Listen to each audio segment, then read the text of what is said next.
2019. We are here today to hold a hearing on the following matters. Docket 0311, order sponsoring a petition for a special law regarding an act regarding the term of offices for City Council. The petition seeks to make the term of office for District City Council and City Councillor-At-Large a 4-year term. We're here also to discuss Docket 0312, order approving a petition for a special law regarding an act relative to election procedures in the City of Boston. This proposal would allow an individual only to seek the nomination for one elective office at the same municipal election. We're also going to discuss Docket 0313, order approving a petition for a special order regarding an act concerning a vacancy in the Office of City Councillor-At-Large.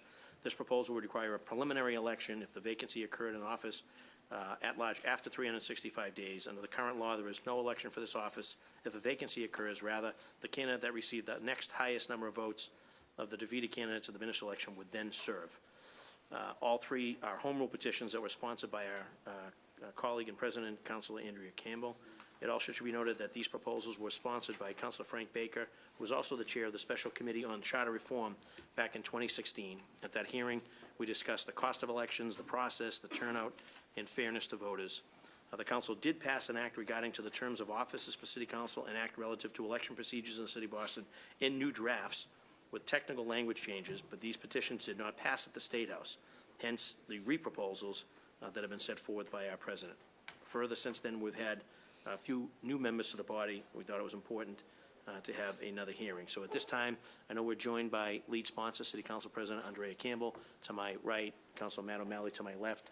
I believe in order of their appearance of arrival, it would be Councilor Tim McCarthy, Councilor Ed Flynn, Councilor Siomo, Councilor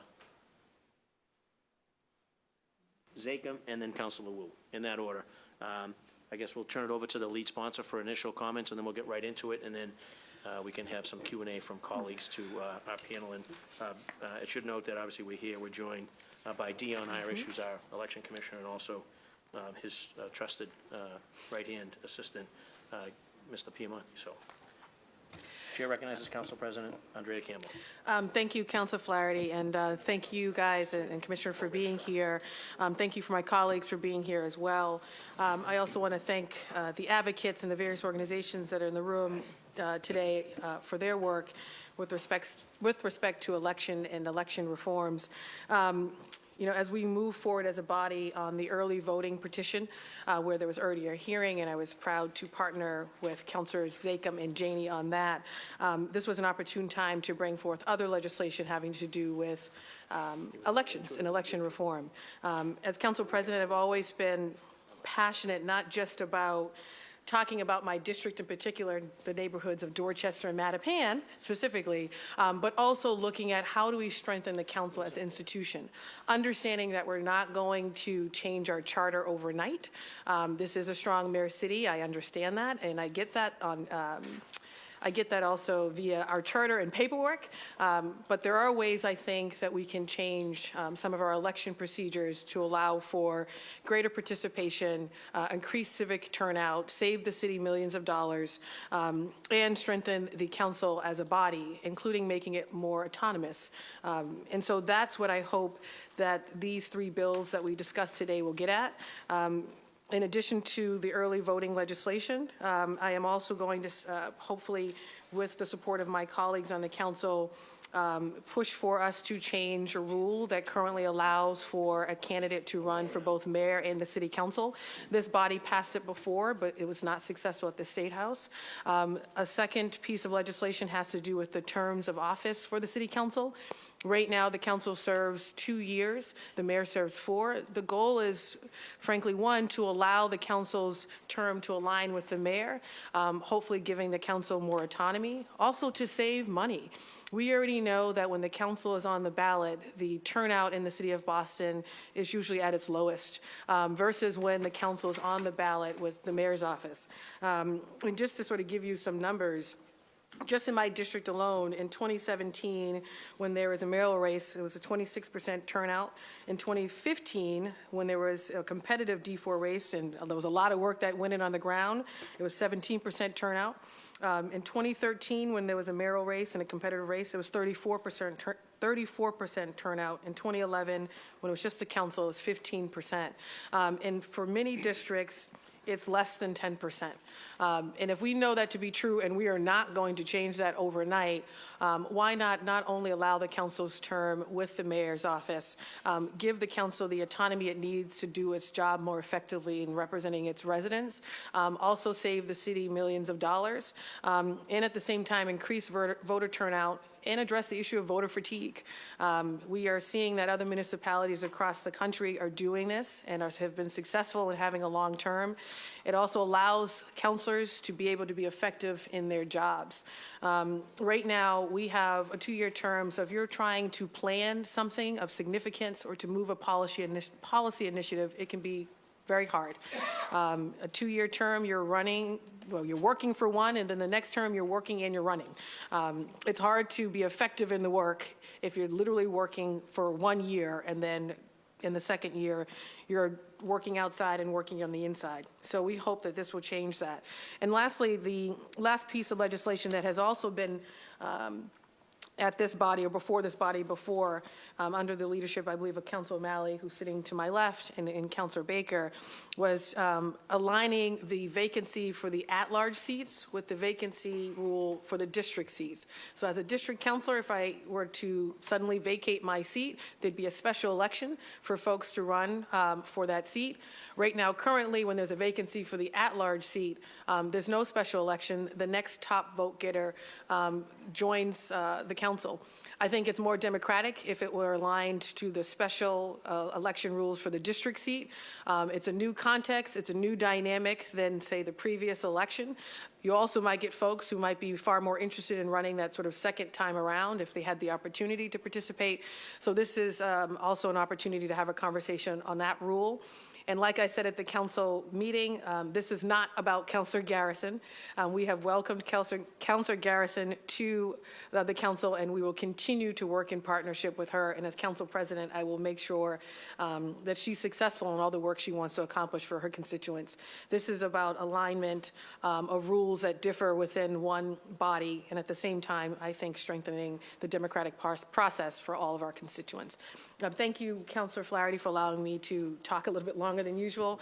And thank you as well for calling for this hearing so quickly so that we can try to get these measures passed along with the early voting legislation and send it up to the State House at the same time, where I hope, because they go at the same time and the State House is ready and able to receive them at the same time, that we will be successful this time around. So thank you. Thank you, Councilor Campbell. We've also been joined by our colleague, City Councilor Kim Janey. Any other colleagues wishing to start with a quick opening, or do we want to get into hearing from the Commissioner and the Registrar? So based on that, welcome. Good afternoon, Commissioner, and good afternoon, Registrar. If you could just state some of your thoughts and opinions on these three. We'll take them all three together, and there'll be an exchange of questions and ideas, but we're dealing with docket 0311, 0312, and 0313, so whatever one you want to take first, but as our colleague had outlined with her intentions and why it was filed. Okay, would you like us to state our name for the record? Yeah, that'd be great. Okay. Thank you. So, Dion Irish, Commissioner for the Boston Election Department. Sabino Piemonte, the Head Assistant Registrar for the City of Boston Election Department. So, good afternoon, Chairman Flaherty, and to all the other members of this esteemed body. We're happy to be here today to provide our feedback on these proposals from an operational standpoint, and also to share any thoughts or concerns that we may have. I'll begin with docket number 0311, which is the act regarding the term of office for city councilors. From our perspective, the only thing that we see is that it would eliminate one election cycle, which would lead to considerable savings for the city, which would be about $1.6 million in savings. Docket number 0312, which is And that's, the... excuse me, Sorry? Commissioner, that savings is because it would be coterminous with a mayoral election where It we see would- bigger turnout? It would actually, yeah, exactly. It would be the same cycle as the mayoral election, and it would eliminate the other odd year of elections. Thank you. Okay. Docket number 0312, which is an act relative to the election procedures in the city of Boston, which would essentially prevent a candidate from seeking two municipal offices at the same time. That has the potential of also leading to cost savings. Should a candidate be successfully elected to two municipal offices, there would be a need for a special election, could be a citywide or a district election, and it could cost as much as $800,000. Okay. Okay. And finally, docket number 0313, which is the act concerning a vacancy in the Office of City Councillor-At-Large. We have a couple of concerns on this. As currently written, it says that if a vacancy should occur after 365 days. So one question that we had is, what would happen at less than 365 days? And at the other end of that spectrum is, what if a vacancy occurred in less than 180 days prior to the next regular election? Would there still need to be a special? Currently written, when there's a district councilor vacancy, if that vacancy occurs less than 180 days prior to the regular election, there is no need for a special election. Okay. Interesting, okay. And the other thing to bring to light is that a district vacancy would be just a district-only race, so it's a smaller part of the city, whereas an at-large opening would lead to a citywide election, which would obviously cost more than a district election. Very good. Sure. And Registrar? the other concern I would have is right now, to vote for City Council at Large, it's to vote for up to 4. So if having a special election where you only have to elect one person, we may want to change how that wording is placed right now. That's interesting. Any other concerns? No, that is it for now. Right. My colleagues, I know Councilor Campbell had opened it up around the horn. Do you have any questions right now? So in order of how everyone arrived, come at the end. So were you? I was not first. So I think it was Eddie. Eddie, Councilor Flynn, any questions at this point of the panel? I don't have any questions at this point. Any comments or on the 3 dockets? Thank you, Commissioner, and I would just like to add, I am interested in learning more about these proposals, but as a side note, I know you're making good progress on helping our veterans that are overseas gain access to voting. Is there any updates on what the latest is in terms of deployed veterans, making sure that their ballots are get into their hands at the right time? Any new information on that? One thing I can say that we're currently engaging in conversations with the Secretary of State's office. We wanted to see what we need to do on the city level to expand some of the options that are currently available during state and federal elections to our military serving overseas and also overseas voters who are United States citizens, obviously. Currently, UOCAVA voters is the term that we use to refer to them, is they have options such as emailing things to us and also scanning things, ballots to us that would speed up the process. Those options are not available for city elections, and so we're looking to see, we're researching that. We are also monitoring trends in the I should say the election industry recently in West Virginia. They used a mobile application that seems to be very secure and confidential and in an efficient way, and for folks to cast their vote in the military. They use it for the first time in a federal election, and there's a report coming forward to explain how that worked and also to shed more light as to how secure of a process that is. So those are some things that we're looking at in terms of some of the things that we're currently doing. Sabine, you want to talk about some of the outreach efforts that we just recently discussed to get information out to military voters?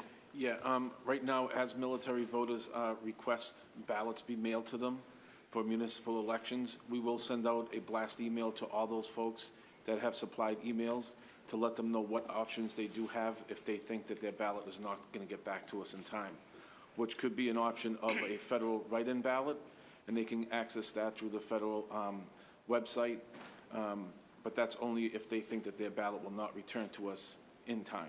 So there are some options available the way the law is currently written. Thank you. That's an important issue for me.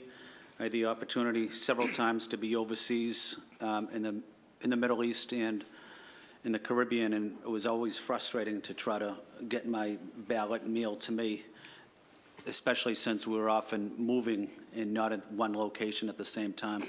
So just whatever we can do to make it easier for deployed veterans to vote would be very important. I know you are making progress, and I just want to acknowledge that. The other issue that is important to me is making sure that those in the disability community have equal access to voting as well. Are there any voting locations in the city that we may, just long-term, long-term planning that we may have to think about to make sure it's always ADA compliant, or our disability people have easy access to the voting location, voting pool? Yeah, no, all the locations that we currently use are ADA compliant. Any long-term planning that could be an issue, or is there anything that you see that could be that could hinder that? No, I think long-term what we're doing is we're looking for additional potential locations as the city continues to grow. We want to make sure we're identifying other opportunities to continue to make voting convenient and accessible for all of our voters. The other issue that is important to me is making sure that the absentee ballot process is in languages other than English if requested. What is the latest on that, or any updates on how we can make that process easier for those in our immigrant community? Yes, so we share your concern in having absentee ballots, particularly now for regular elections. We have ballots available in English, Spanish, Chinese, and Vietnamese, but that's only for election day. For absentee, for early voting, those languages aren't available. As it relates to absentee, we're concerned that someone who is voting not at a polling place where we have folks who are there to provide assistance, the more that they can act independently, the better. So having other languages available, we think is very important, and that's a priority for us for this year. We intend to do what we can to make sure the municipal ballot is accessible in at least those languages that I just mentioned, and we're talking to the state to see if they could consider going forward to making sure that's also the same during state-run elections. Is there another language that we are not included as part of that? English, Chinese, Vietnamese, Spanish. Is there another language that could be included in that? Well, I'm sure there are many other languages that could be included, but the ones that we're required to do English, Spanish, based on Department of Justice federal guidelines. And we also established local state guidelines that requires Chinese and Vietnamese ballots. So we'd like to at least be consistent at the polls, as well as the same with absentee ballots with those 4 languages. No, thank you, Commissioner. I think you're making good progress on those issues. So thank you for taking my questions. Thank you. Thank you, Councilor Chair. Councilor Siomo. Thank you. So at the last hearing that we had regarding early voting, Commissioner, I seem to recall it was $380,000 to do the early voting. Does that sound about right? Yes. And you mentioned earlier $800,000. That's just for one election, one municipal election. That's correct. Okay. So just to be on the record, we've been here before. I think it was 2 years ago. I think a huge majority of this body voted, not unanimously, voted in favor of the 4-year term, not voting for not running for 2 seats at the same time. I will continue to support those. I'm a little agnostic on the 5th place finisher at this point, because I see a way to pick up, you know, we would have to spend $800,000 to elect that fifth member when we're picking up the $800,000 by getting rid of an off-year election. Just put that out there, just purely financial-wise. Thank you. And that's, Mark raised a point, any concerns from the election department in terms of if you're going to run citywide in a special, it's 22 wards, 255 precincts in a very condensed period of time, that would tell me that it would be technically there's someone that has existing name recognition or comes from sort of a political family, if you will, or even someone that's held office before, probably would have a significant leg up on any potential opponents because it's a condensed election frame and you're running across the city. I don't know whether or not the election department has any thoughts or she has any ideas on that, but that sort of was what would come to mind.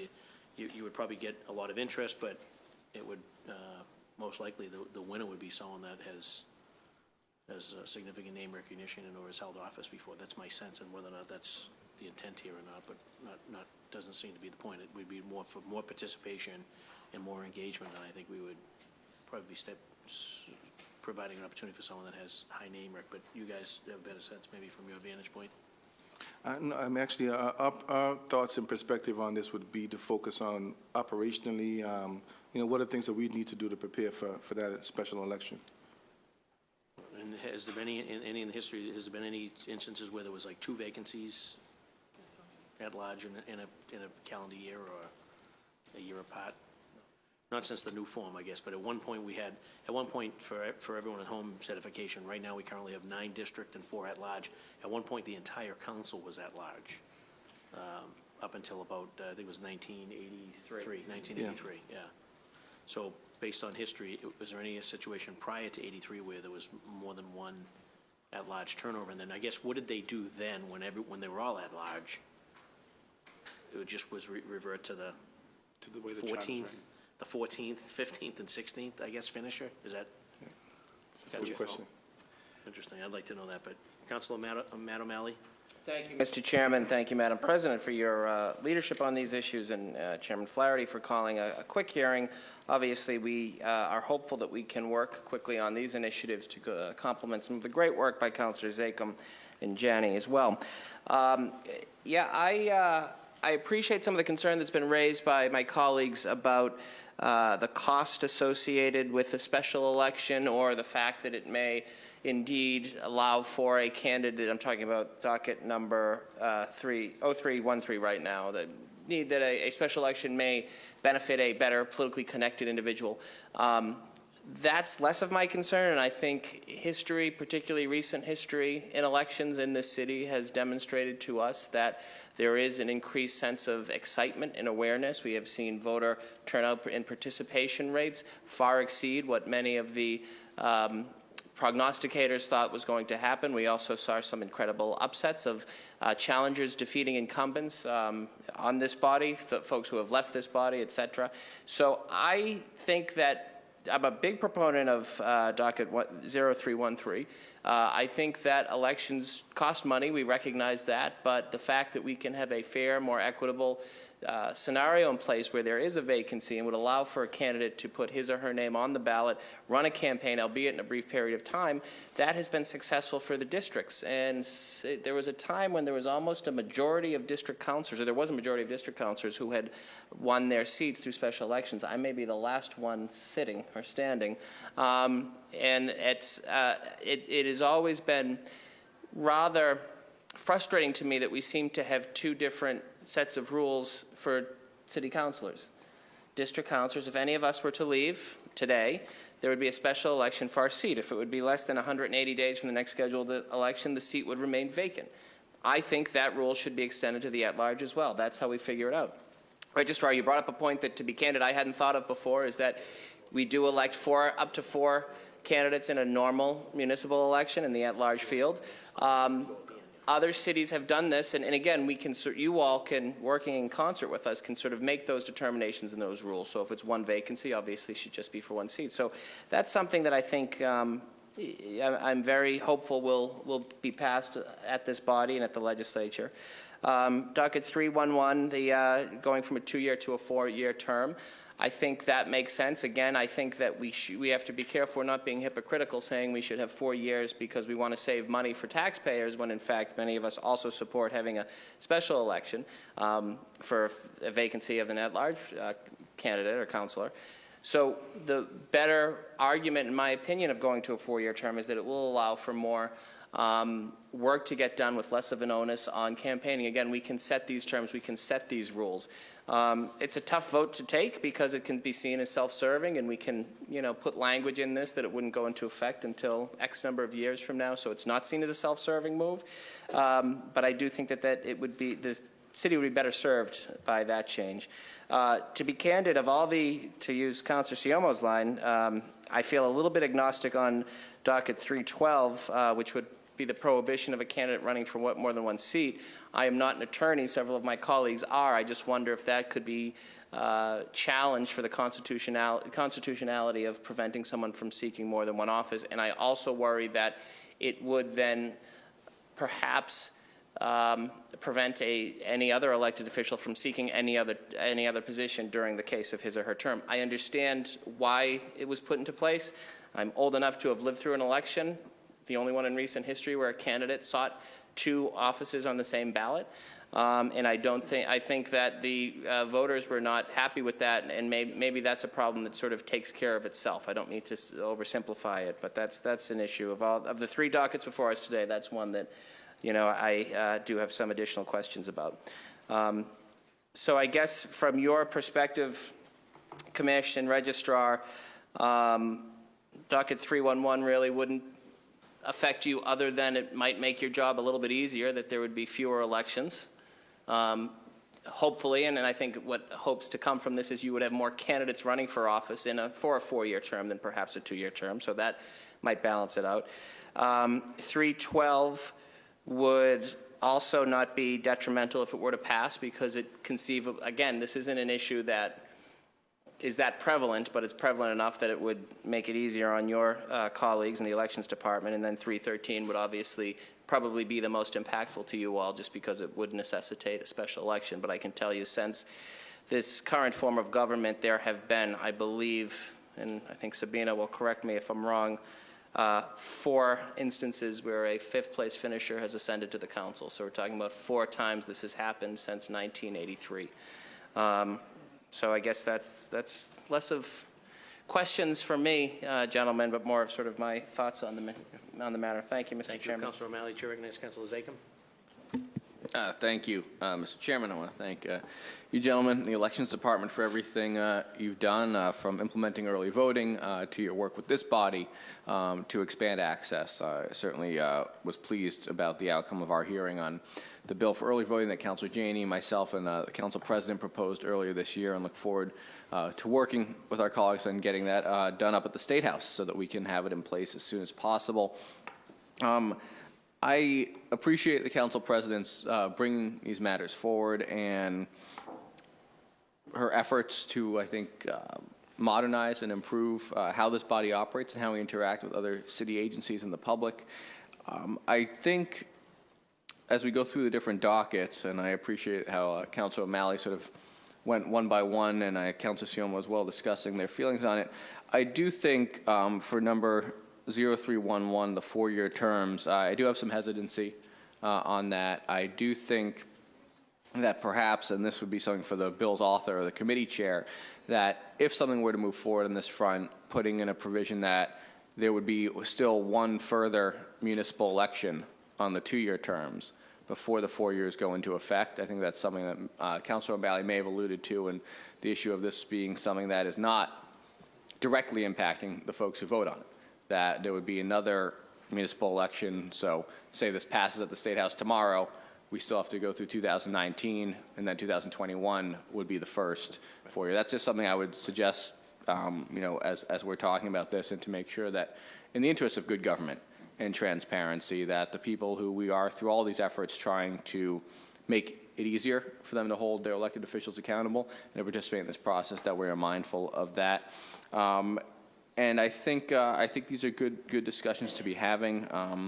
I think, Councilor Malley, I think you mentioned this, is that, when someone's on the ballot for 2 offices, the voters maybe sometimes take care of that problem themselves.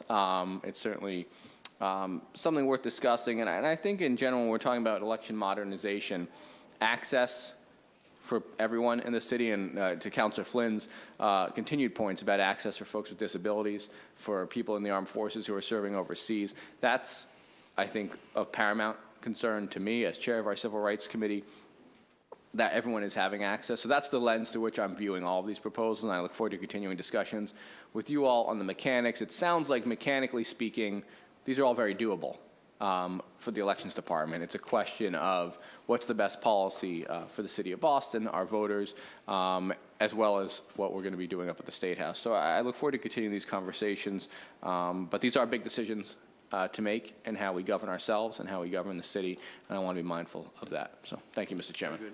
Thank you, Councilor. And through the chair, it's the lead sponsor's intention that it be coterminous with the mayor's race, so it would not take effect until 2021. So there'd be Right, ample next time. time you Next citywide or next mayoral election. Chair recognizes Councilor Michelle Wu. Thank you, Mr. Chairman, and thank you, Madam President, for your leadership and efforts on this. Yeah. I suppose more of a statement than, actually, I'll have one question at the end, but I just wanted to get on record here that I completely agree with the intention behind trying to make sure that we're being extremely responsible about city funding and the costs associated with elections and running, and to recognize that the higher the voter turnout, the more meaningful feedback there is. I do want to just state that I have concerns with all 3 dockets, and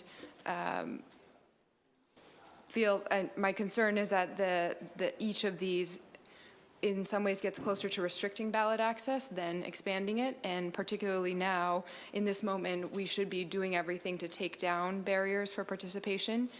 So just going one by one, and I think some of this is just the difference between thinking about, in principle and philosophically, what should happen versus in reality, kind of what the actual mechanisms are and what individual experiences are. So I'll just go through one by one.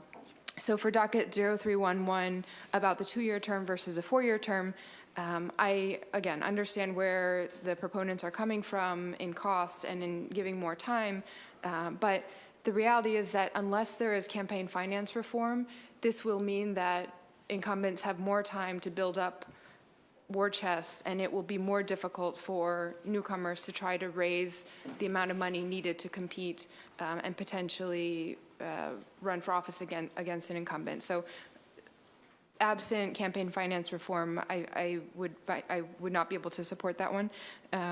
The second one, I think I feel the least strongly about is similar to Councilor Malley. I feel it's in some ways it's a statement to the voters about your intention, but at the same time, I would, especially in this moment, err on the side of just letting people make their choices and then putting that up for a vote.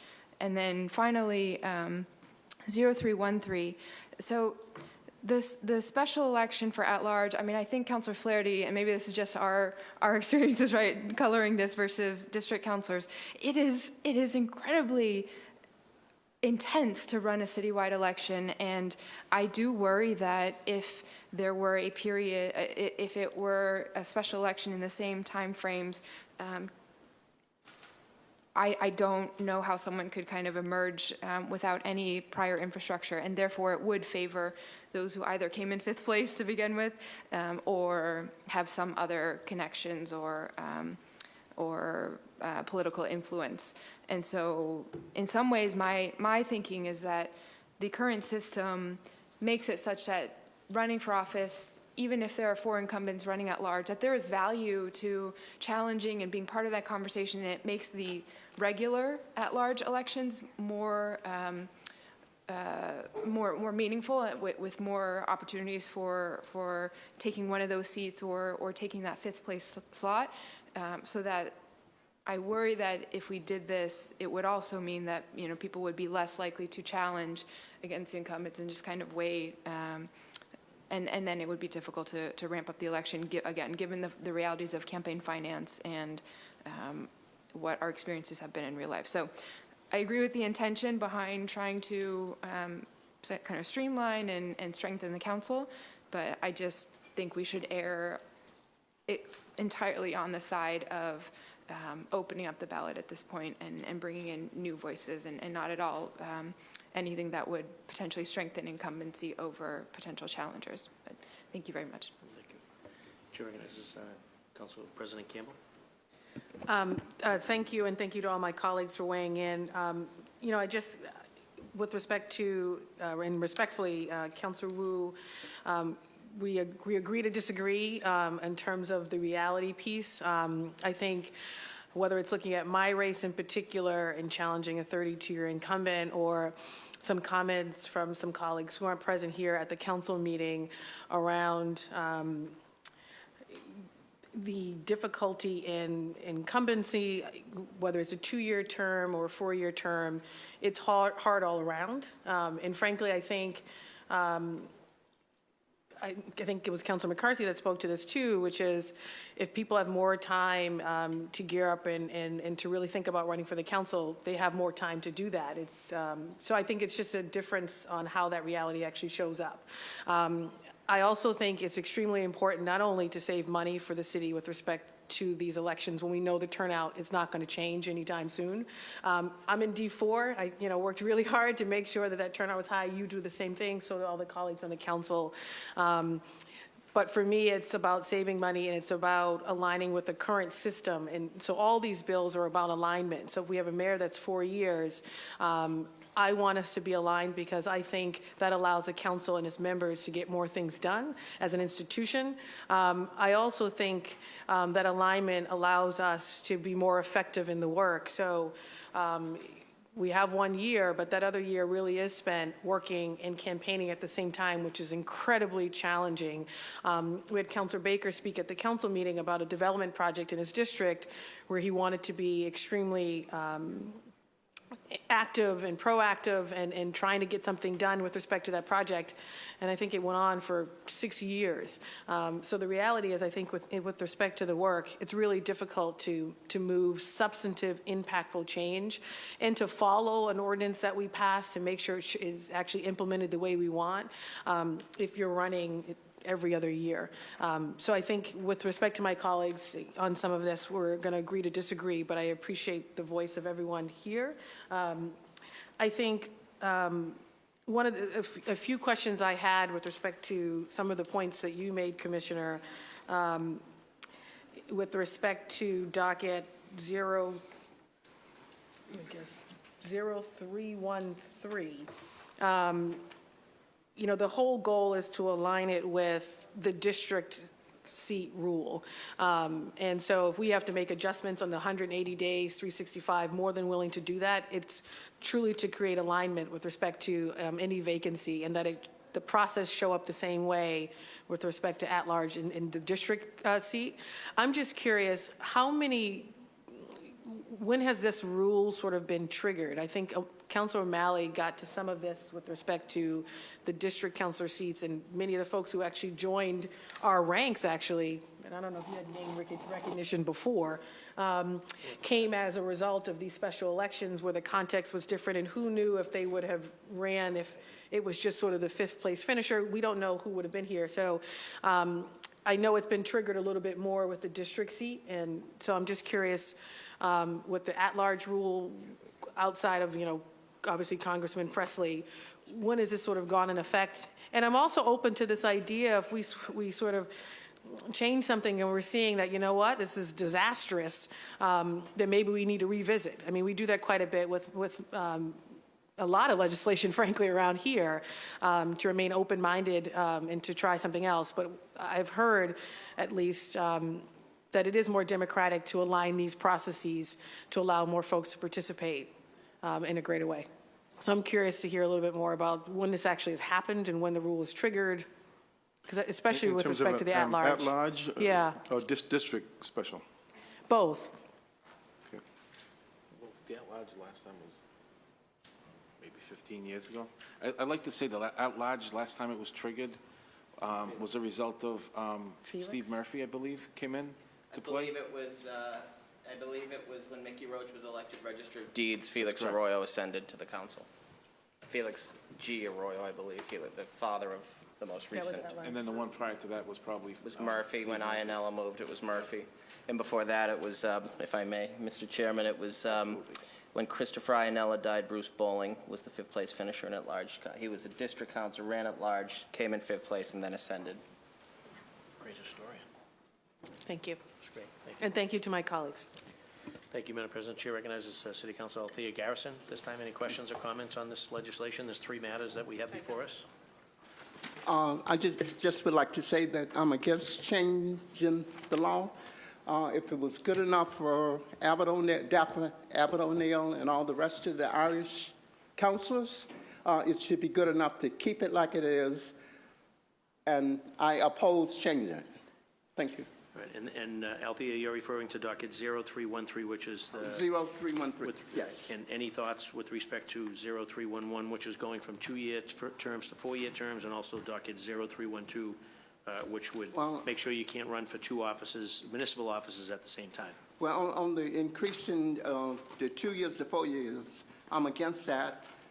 The legislators haven't even changed their own 2 years, so why would they change the councils? You know, so I'm against changing the 2 years to 4.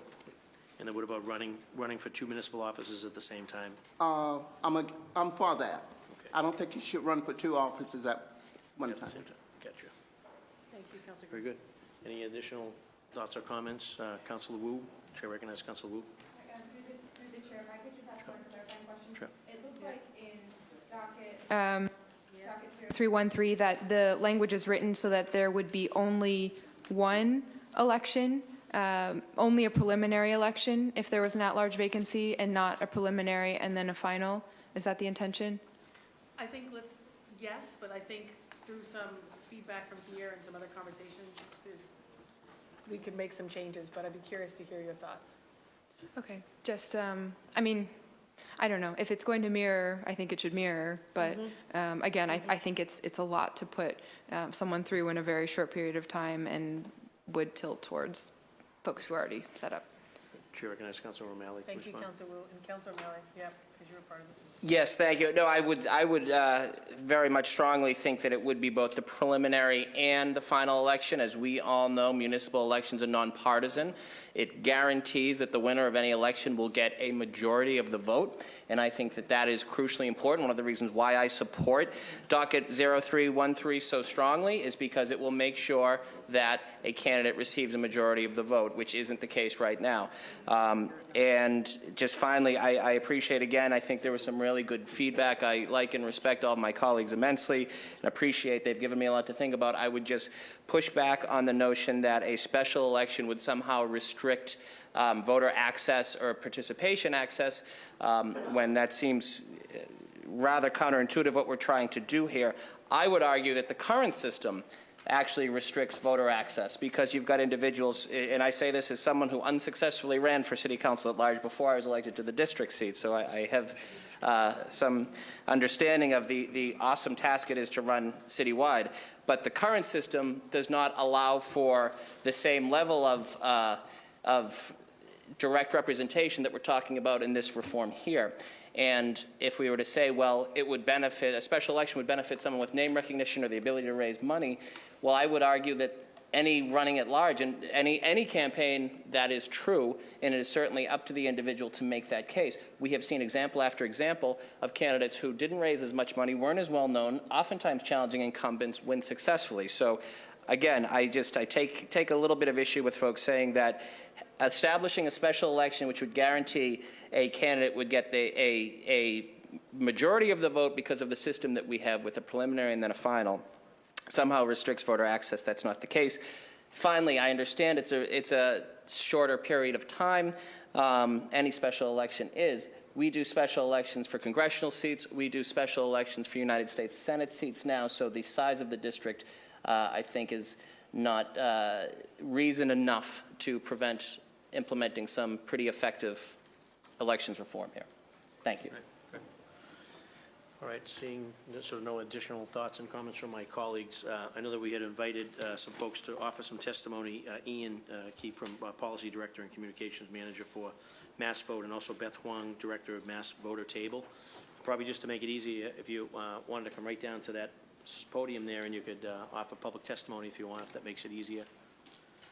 And welcome to the Boston City Council, and good afternoon. State your name and affiliation for the record, even though I just did. Good afternoon. My name is Beth Huang, and I'm the director of the Massachusetts Voter Table. Thank you so much for inviting me to speak. The Massachusetts Voter Table is a coalition of community organizations, some of which you may be familiar with, that fights for resources and representation for communities of color, working families, low-income people of all ages. We seek to increase civic access, engagement, and representation towards achieving a multiracial democracy. By civic access, I mean anyone who wants to vote can vote. Civic engagement is everyone who wants to vote should vote, or everyone who can vote should vote. And civic representation, if you and your community vote, then you should be represented in the halls of power, including City Hall, the State House, and more. We work with community organizations to increase civic engagement in every single election, from the preliminary election in off years to the presidential elections.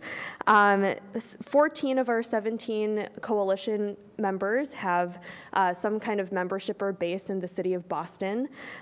In 2018, our coalition members contacted over 17,000 voters, and nearly 13,000 of those turned out to vote, which is a 73.5% voter participation rate, which is 13 points higher than the statewide average. We target voters who campaigns typically do not reach, so these are the quote-unquote low propensity voters who are disproportionately renters, young people, new citizens, and people of color. In 2017, we contacted a little over 25,000 voters in the city of Boston. We all know that turnout in municipal elections is often abysmally low, especially in those off years when there isn't a mayoral election. Even when the mayor is on the ballot, turnout is usually around 30%. And for the most part, voters in those off years tend to be homeowners who, in a city like Boston that has so many renters, people who own homes disproportionately have more wealth, and given a city with such such a large gap in wealth based off of race, tend to be whiter and older. And so that's one of the reasons why we support an act regarding the terms of office for city councilors. When we get the time, this is a small tweak in the timing of elections that will allow more people to participate because it's part of the habit of voting. I do agree that these races are likely to become more expensive, which is why we need to advocate for more expansive reforms, such as the voucher system for public financing that Seattle has. And then second, if we change, and then on docket 0313, if we change the length of the term of office to 4 years, it would make a lot of sense to implement special elections. When I think of the issue with low turnout in special elections, I think a lot of the problem is that people don't know if they live in the district. And so when in an at-large election, it's obvious if you live in the district. Are you a resident of the city of Boston? Yes, then you can vote in the special election. I think that the issues with turnout are a little bit different with the special elections for at-large, since it's so obvious whether people live in the city or not, whereas it's really not obvious if someone lives in a specific district. And so that's why I think that a special election, especially if there's a 4-year city council term, special elections offer a more democratic pathway to electing the next at-large city councilor. And then I definitely hear the points about people with greater infrastructure are likely to be elected in an at-large race. That's why I think, and considering how crowded the field is for the at-large election for later this year, that's why I think that we need to, again, look towards more expansive voting reforms like ranked choice voting, since there will be so many people who I think would vie for that one or maybe two at-large positions. So, and then finally, we support an act relative to election procedures in the city of Boston as another common sense reform, since we believe that leaders should commit to one role instead of finding ways to play a game of getting many roles. And so we are broadly supportive of all three measures and really thank Council President Campbell on for advancing these civic access and engagement reforms. We do think that these are important steps, and we need to take a look at other ways to broaden civic access and engagement. So thank you so much for taking these up, and it was very interesting hearing your discussion on this. Thanks. Thank you. Yes, Council President Campbell would like to respond. I just want to say, Beth, thank you, and thank you for the work you're doing, and thank you for being here today. And agree with you around some of the other reforms that may be outside of our authority that we will work with you and many other organizations on, and we'll, of course, continue the conversation in partnership with folks here, including Councilor Wu on re-precincting and all those things, too, which will be a separate hearing related to something we filed as well. So thank you very much. Okay, thank you. Thank you very much, Beth. And we're also joined by Ian. Good to see you again, Ian, twice in 2 weeks, I think, or twice in a week. It's a pleasure, Counselor. Great to have Thank you. back. I know most of you guys are looking for Cheryl Crawford, but you get me. So, you know, You did well the last time. So another I Irish kid. Sorry. But anyway, Mass Vote, as most of you know, works to promote a culture of active political participation by providing civic organizations the tools they need to organize, register, and educate our voters. With an emphasis on historically disenfranchised communities, Mass Vote builds civic coalitions to advocate for democratic reforms that make the electoral process more accountable and accessible for all people. As such, we proudly support the following resolutions recommended by Council President Campbell. The 4-year terms, I'm just going to read this prepared statement. In order for our elected officials to properly operate, we must give them an appropriate time frame to do so.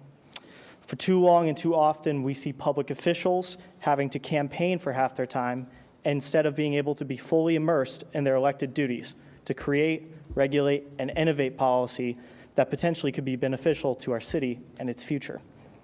This is no side gig. As a former intern with Councilor LaMattina, I understand that this position of a councilor is a nuts and bolts type, and that a councilor's job description can be ever so broad. We require full-time city councilors, and we need them to be able to focus on the job at hand. Our councilors need time, just like anyone, to operate, prepare, and be informed, and be able to act without worrying about fundraising for their campaign chests half the time. Major cities such as Indianapolis, Nashville, Denver, Seattle, Washington, D.C., Columbus, Ohio, and even New York City, asterisks, have councilors serve 4-year terms and recognize this fact. Midterm municipal elections create confusion for voters and bring with it an unfortunate history of low voter turnout. When not coinciding with the mayor's term length, Boston has experienced a dismal voter turnout in the municipal midterms. In 2011, the city had not even 1/5 input from its registered voters, and in 2015, not even 1/6 of them casted a ballot. It is more than likely we will discover even lower numbers this year, with nearly the same operating costs as well. Voting should be simple, and councilors should be able to hone in on their duties to their constituencies. In regards to special elections, 0313, just like most, if not all, vacancies, we have special elections. Whether it's at the federal level or state level, we respect a citizen's input on open seats and should extend this right to the local level, especially in regards to the at-large position. Citizens of Boston and all other municipalities and towns deserve the ability, just as they do at the state and federal levels, to choose their voices at City Hall. Special elections should include all options and not be limited to an archaic mechanism that denies our democratic process. In regards to running for multiple offices at once, elected office is a sacred privilege and should be treated as such. Running for 2 positions at one level of governance shows a lack of respect towards the elected office and to voters. Today and more, average everyday citizens become disillusioned by politics due to occurrences such as these. Elected office is not a game and should not be treated as such. Thank you. Thank you, Ian. Appreciate your time and attention and testimony. Chair recognizes Council President Campbell. Thank you, Ian, and I know that Mass Vote will continue to participate in other conversations related to electoral reform, and also tell Cheryl and the team, thank you. Thank you. Thank you. Anyone else at this time wishing to offer public testimony? Chair recognizes What Council. was the, I think I know, but what was the asterisk next to New York City? New York is a very complicated system, as you guys probably know. They have a public advocate, and then they have a counselor system, a lot of seats, there's different methods, obviously, for voting. I'm not sure of the specifics, but I know there's a little bit of difference between our council, a lot of difference between our council and theirs. Well, we work hard and get things done, so that might be the biggest. Are you familiar with DC's model for the at-large? I am not. They have 2 seats that are, it's a four-seat at-large like ours, and 2 seats are reserved for folks who are registered with the non-majority party, which is interesting. I know. I'm not suggesting that. Yeah. In regards, my hometown is actually Indianapolis. They have 4-year terms, and we've actually seen participation in those elections increase. Obviously, just because people understand that 4-year term, there's a lot of things to do, and that's a part-time council. Yeah. So, just so you know. Interesting. Thank you. Thank you. Anyone else wishing to offer public testimony may do so now. Never hold your peace. Any final concluding words from either the commissioner or to the registrar on this matter? Thank you, guys, as we're going back and forth. So, obviously, I appreciate your time and attention to these matters, I should say, docket 0311, 0312, and 0313. So, as committee chair, will speak to the lead sponsors and try to have a committee report back. And I know that there's a sort of election package, if you will, awaiting waiting to be sent up to Beacon Hill. So, we'll see what, if any of these or all of these can be included in the near future. So I appreciate that. And with respect to docket 0311, 0312, and 0313, the Committee on Government Operations is adjourned. Thank you.